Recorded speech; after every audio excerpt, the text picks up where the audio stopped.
अपना जति पराई भय परे अपना भय रिस राग भुली सबै कसले गर्छ दया धनी गरिब जानै पर्छ आखिर संसार छाडी दुःख सुख जे हुन्छ टाढो सबले बाँडी गरिबलाई नै नदिँदै दुःख घरी घरी क्यारी बाँच्नु यो संसारमा पाल पहिला मनमा पीडा हजार छाया हजार हाँसो खुसी भाग्य मेरो यस्तै रहेछ कर्म मेरो दुखी।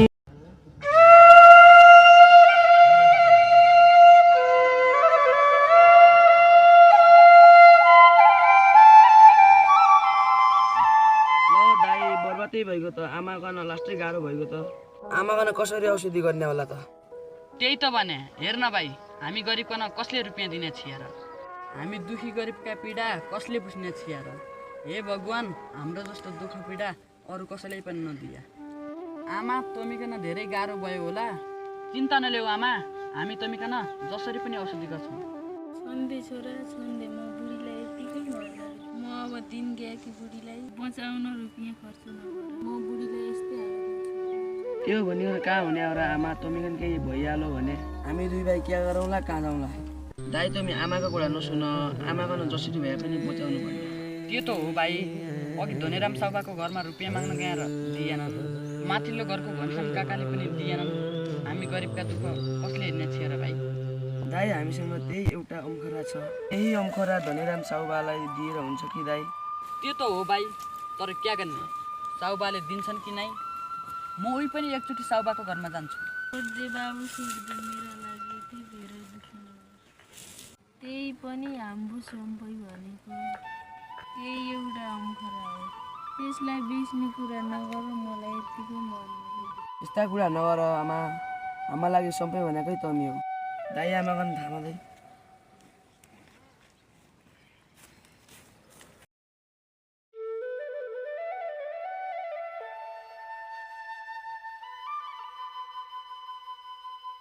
ल दाइ काहीँ अम्खरा धरोटी राखिकन पैसा ल्याइकन आऊ। हुन्छ भाइ म जान्छु।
कहाँ जानु र दिदी त्यही धनेराम साउबाको घरमा जान लागेको।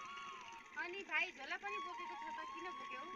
किन बोक्नु र दिदी घरमा आमा साह्रै बिरामी छन् रुपियाँ खोजे कतै पनि पाइएनन् हामी गरिबकन कुहेर्ने छिया त्यही भइकन झोलामा अम्खरा बोकेर साउबाको घरमा जान लागेको। हो र भाइ के गर्ने भाइ हामीसँग नि पैसा छैन पैसा भए त दिन्थ्यौँ। आमालाई औषधि किनेर खुवाउनु है भाइ। हुन्छ दिदी हुन्छ। बिचरा यो दिदीको जस्तै मन अरू सबैको भइदिएको भए कस्तो राम्रो हुन्थ्यो होला।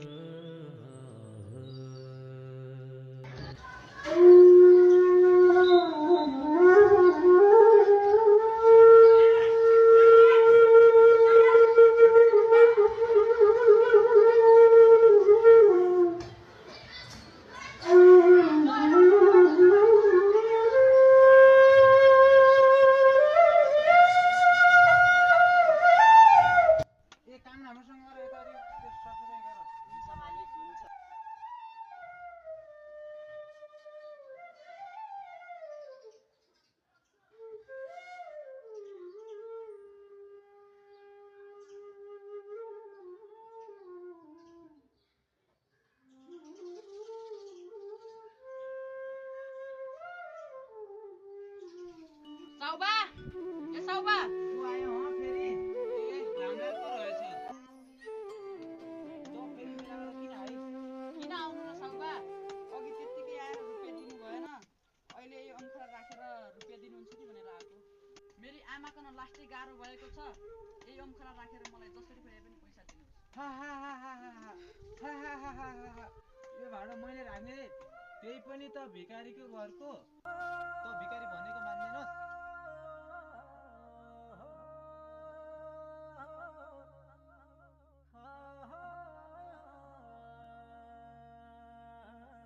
भाग भिखारी साला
काजीबा नमस्कार नमस्कार नमस्कार सन्चै छस् त रामलाल सन्चै छु काजीबा ल यता बस्न किन त्यता उभिएको यतै बसेर कुरा गरौँ न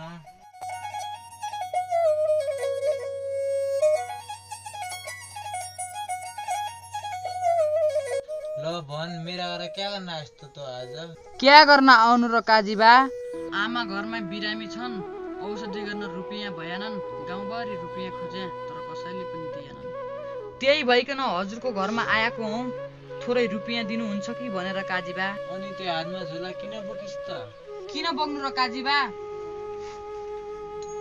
यो ओमखुरा धरौटी राखेर अलिकति पैसा दिनुहुन्छ कि भनेर बोके ए हो र हो काजीबा हो यो अम्खरा छोड्दे बरु म तँलाई रुपियाँ दिउँला मेरो घरमा अलिकति काम छ गरिदिन्छस् कि तैँले हुन्छ काजीबा हुन्छ काम त म गरिहाल्छु नि काम क्या बरु देखाइदिएको भए हुने थियो त्यो गोठमा अलिकति गाईको गोबर छ त्यसलाई सोर्दे है बेलीदेखि खाएको जुठो भाँडा छ त्यसलाई पनि अलिकति धोइदे है हुन्छ काजीबा हुन्छ म गएँ है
काम गरेर सकाइस् त? सकाए काजीबा सकाए। बहिनी त्यो बाघसँग भएको पैसा हामीलाई देऊ।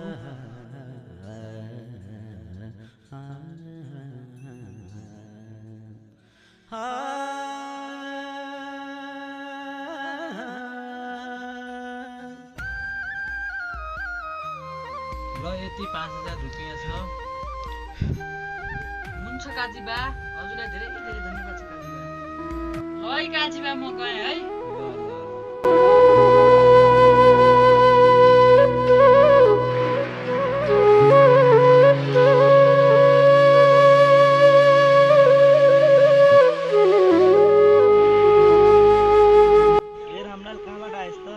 कहाँबाट आउनु काका? त्यहाँ पर काजीबाको घरबाट रुपियाँ लिएर आएको काका। र काका मलाई हतार छ, म अहिले जान्छु ल।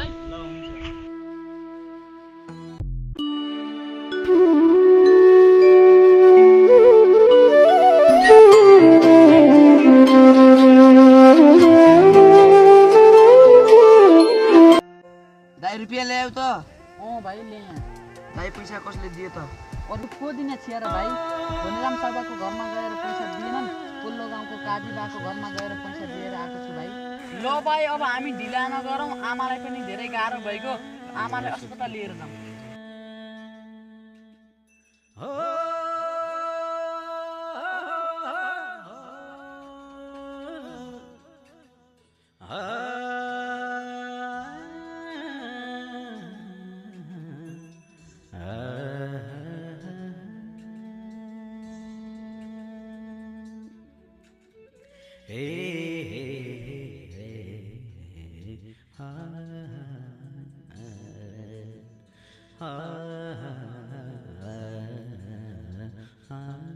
अघि त रुपियाँ नै भन्दैछिस् त, अहिले कहाँबाट ल्यास् तेरी आमाको औषधि गर्ने?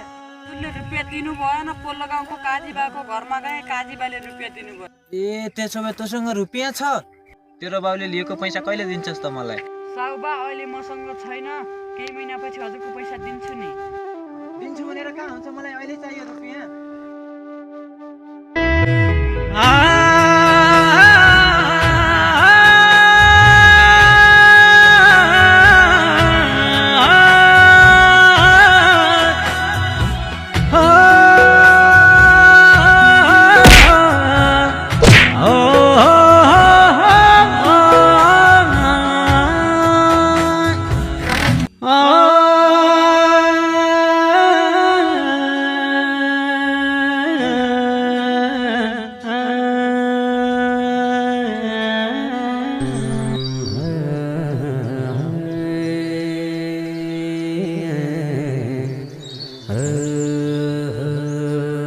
साउबाले त हामीसँग भएको रुपियाँ दियो त, अब आमालाई कसरी अस्पताल दिने होला त?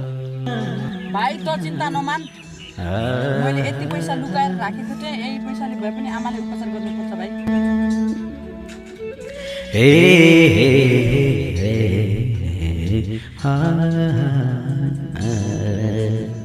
नमस्कार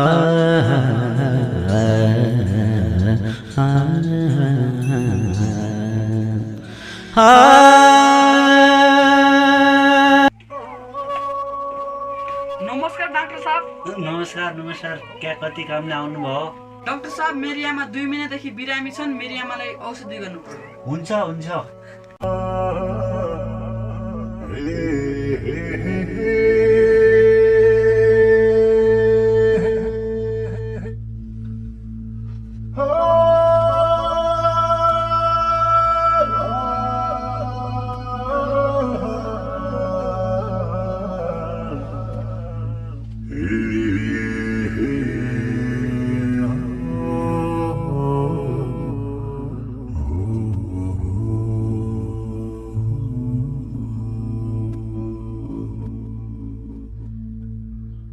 रमलालजी तपाईँ एकछिन बाहिर जानुहोस्।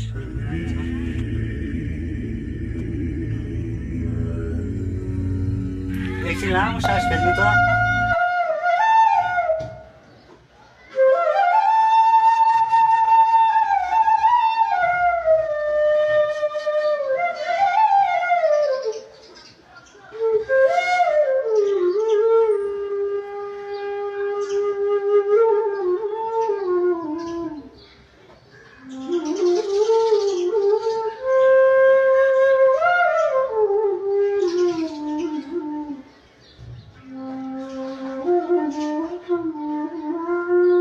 डाक्टर साहब मेरो आमाको नै क्या भएको रहेछ?